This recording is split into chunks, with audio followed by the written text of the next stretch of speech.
معزز احباب، شعاع نور کی جانب سے سلام و آداب۔ تعمیری تنقید چینل کی کوششوں کو جس طرح آپ سب اپنی حوصلہ افزائیوں سے نواز رہے ہیں، اس کے لیے ہم آپ کے شکر گزار ہیں۔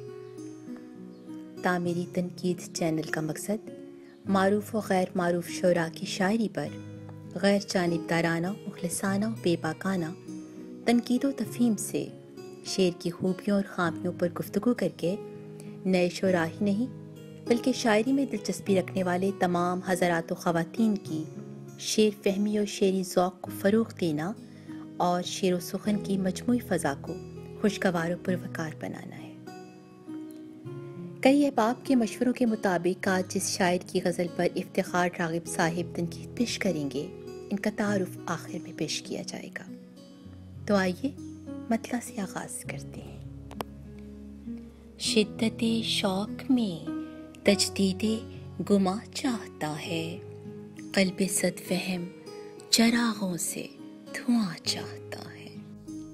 مطلع میں شدت شوق، تجدید گماں اور قلب صد وہم جیسی تراکیب کو دیکھ کر آسانی سے اندازہ لگایا جا سکتا ہے کہ شاعر کثرت سے فارسی تراکیب استعمال کرنے کا قائل ہے۔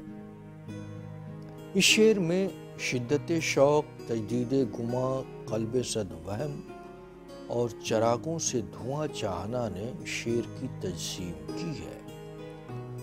شدت شوق اشارہ کر رہا ہے کہ یہ شوق کی عام حالت نہیں ہے۔ شوق ایک کثیر المعنی لفظ ہے جس کے دائرے میں عشق بھی آ جاتا ہے۔ شوق کی شدت اتنی بڑی ہے کہ دل پھر سے گماں کی تجدید چاہتا ہے، یعنی اس غیر معمولی شوق کی حالت میں دل یقین کے بجائے گماں ہی کی تجدید چاہنے لگا ہے۔ پہلے مصرعے میں گماں اور دوسرے میں وہم دونوں مصرعوں کو مربوط کر رہے ہیں۔ قلب بھی عام نہیں، سینکڑوں وہم سے بھرا ہوا ہے۔ قلب صد وہم کا شوق کی شدت میں یقین کی جگہ گمان کی تجدید چاہنے کی تمثیل چراغوں سے روشنی کے بجائے دھواں چاہنے سے دی گئی ہے، جو بہت معقول ہے اور اس شعر کو مزید بلندی عطا کر رہی ہے۔ ایک بہت عمدہ اور فکر انگیز مطلع ہے۔ دوسرا شعر۔ کیا دھنک رنگ جنوبی ہے پرستار خرد، دست وحشت جو کفے سود و زیاں چاہتا ہے۔ دھنک رنگ سے مراد کئی رنگوں والا یعنی ملٹی کلر۔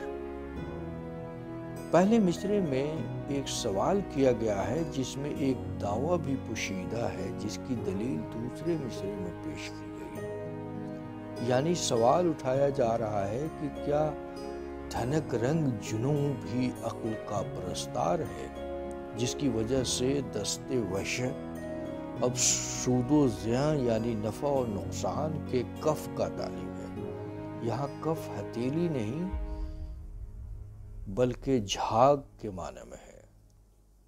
دست کی مناسبت سے کف کو ہتھیلی کے بجائے دوسرے معنی میں استعمال نے بھی شعر میں حسن پیدا کیا۔ تیسرا شعر۔ چشم دزدیدہ سمجھ جائے غم قلب تپاں، گھیسوئے ماہ منور یہ کہاں چاہتا ہے۔ ماہ منور سے شاعر نے محبوب کا رخ روشن مراد لیا ہے۔ شاعر کہتا ہے کہ محبوب کی چشم جو خود دزدیدہ ہے یعنی آنکھیں چرانے والا محبوب، اس کے گیسو یہ کہاں چاہتے ہیں کہ محبوب عاشق کے تپتے دل کا غم سمجھ جائے، یعنی گیسو چشم دزدیدہ کے سامنے آ کر مخل ہو رہے ہیں۔ اس شعر میں ماہ منور کی جگہ جانے تغافل ہوتا تو شعر بہتر اور زیادہ واضح ہوتا، یعنی چشم دزدیدہ سمجھ جائے غم قلب تپاں، گیسوئے جانے تغافل یہ کہاں چاہتا ہے۔ چوتھا شعر۔ جگ میں مشہور تھی توحید محبت جس کی، اب وہی حسن حرم عشق بتا چاہتا ہے۔ یہاں توحید بمانے یکتائی و وحدانیت ہے۔ شاعر کہتا ہے کہ جس کی محبت کی یکتائی یعنی اتحاد و اتفاق پوری دنیا میں مشہور تھے، اب وہی حسن حرم یعنی اہل حرم کی خوبی کا حسن بتوں کے عشق کا تعلیم ہے۔ عالم اسلام کی صورتحال کی منظر کشی کی کوشش کی گئی ہے۔ شعر میں توحید محبت کی ترکیب توحید کے معروف معنوں اور اس کی عظمت کی وجہ سے بھلی نہیں لگ رہی ہے۔ حسن حرم کی ترکیب بھی اپنے مفہوم کو پوری طرح سے ادا کرنے میں یہاں کامیاب نہیں نظر آتی۔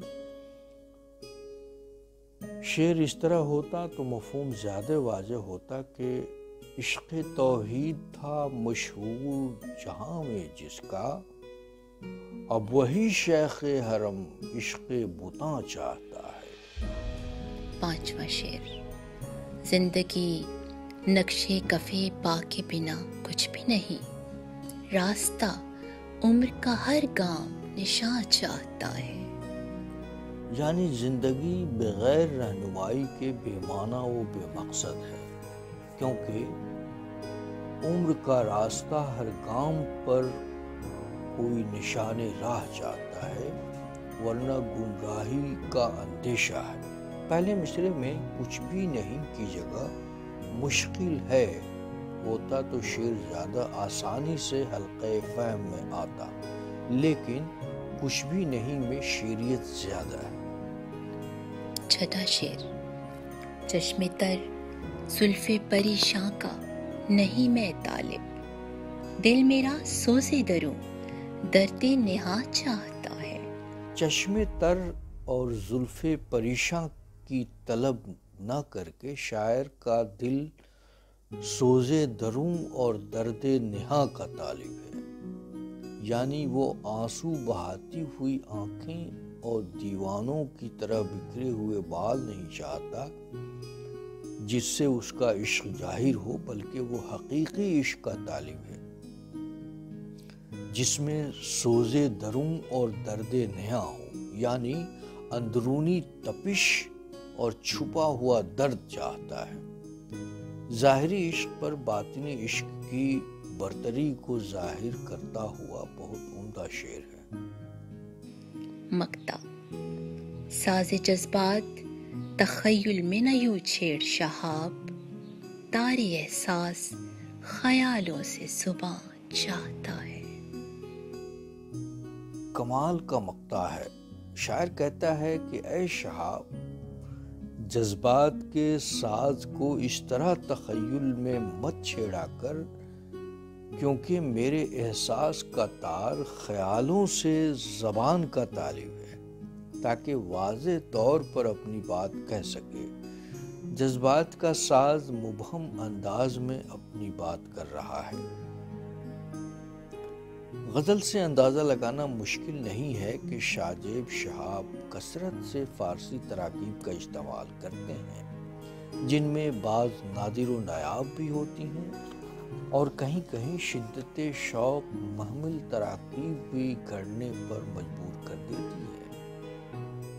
اس خوبی کے درست و مناسب استعمال پر جس دن انہیں قدرت حاصل ہو جائے گی، اس دن ان کی شاعری اپنا اصل جوہر دکھاتی ہوئی نظر آئے گی، جسے دنیا کے لیے نظر انداز کر پانا ممکن نہ ہوگا۔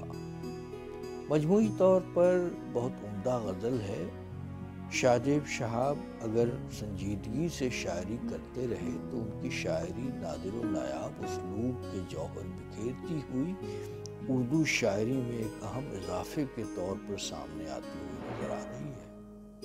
یہ غزل ہندوستان کے صوبہ بہار سے تعلق رکھنے والے نوجوان شاعر جناب شاذیب شہاب کی ہے، جو ابھی قطر میں مقیم ہیں۔ شاذیب شہاب پیشے سے سول انجینئر ہیں، اب عربی فارسی الفاظ و تراکیب کا کثرت سے استعمال کرتے ہیں۔ اپنے منفرد انداز بیان سے بہت تیزی سے اپنی پہچان بنا رہے ہیں۔ اگر آپ کو تعمیری تنقید کا یہ سلسلہ پسند آتا ہے تو چینل کو سبسکرائب کیجیے اور بیل آئیکن کو بھی ضرور دبائیے تاکہ ہر نئی ویڈیو کی آپ کو بروقت اطلاع مل سکے۔ ساتھ ہی دیگر اہل ذوق کے ساتھ شیئر کیجیے اور ویڈیو کو لائک اور اس پر کمنٹ کر کے ہماری حوصلہ افزائی فرمائیے۔